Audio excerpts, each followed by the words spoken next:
Push week has started for some of you lucky individuals. Unfortunately for me, I don't have to push. So I'm just going to go for 9K, but I am going to use the pushing team. And then you guys can kind of get an idea on the correct strategy so that you can look for a high score. So the first thing that we are looking to do is get King's ult. Now, one of the missions is to cleanse 10 debuffs using the Purify ability. Now, technically, you could attack with Kizuna, rank herself up, and that would cleanse all of your debuffs. But that is not defined as a Purify. In this case, it is going to be King's ult. So we did get an extra power strike, so we can merge right into his ultimate here. I don't like using any of his attacks on the second turn. I mentioned this in my video last week. The main body likes to attack twice around turn 2. So if he can consistently attack into the unit that has the Tarmio link, he'll keep himself sealed. He won't be removing buffs. You can stack Dairy on phase 1 longer. So we're going to try to maintain that idea here. No shield is putting our king in a very sketchy situation. He is single targeting. Still alive. Totally fine. So he is sealed. Not even worried about how much damage his ult's going to do. It's not going to have a skill effect. We're also going to have the king shield from a very powerful hit. So that's going to be pretty beefy. We can start stacking Dairy now. We did get an extra buff. So we're going to go ahead and use that and swipe. That's going to put us at a nice 2 attack buffs. Ooh, we did get an unlucky merge there.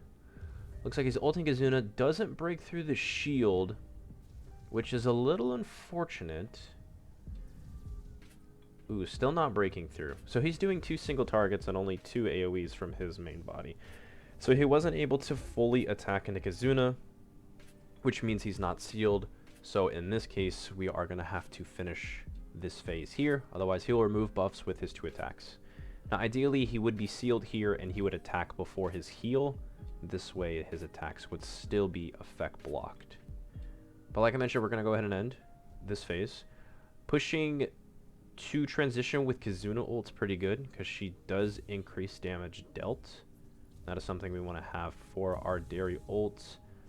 The AoE was enough to finish off the main body there. We did get a rank up to a gold buff from her. And we didn't get any more Dairy cards, so that's a shame. So we are just going to have to burn her buff now. We want to kill the hands, especially the left hand, because the taunt is difficult to get through. So we are going to drop this gold buff. We might get lucky, pull another card from Dairy, and we can stall another turn. Because, you know, ult hits a double crit, pretty nice. Keep in mind, this is borrowed gear, so that's pretty huge. That was 1-6. Got the taunting hand to half HP, and then a rank 2 power strike was enough to finish him off. Unfortunately, we did not get another Dairy card. So we do actually have to finish here, because he is going to drain us, guaranteed, through the shield, and we won't be able to maintain our ults anymore.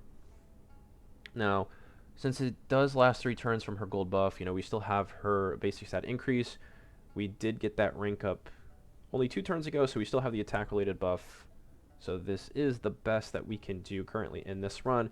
But keep in mind, for you pushers, try to stall as long as possible, reset for more Dairy cards, and pray that you do get your crits. Not too worried about it here, because like I mentioned, we are just going for 9K. AoE to break the hand. Rank up for the relic stats. Throw the pumpkin bomb because we still have space for additional cards, so why not get the points from the rank 1 card.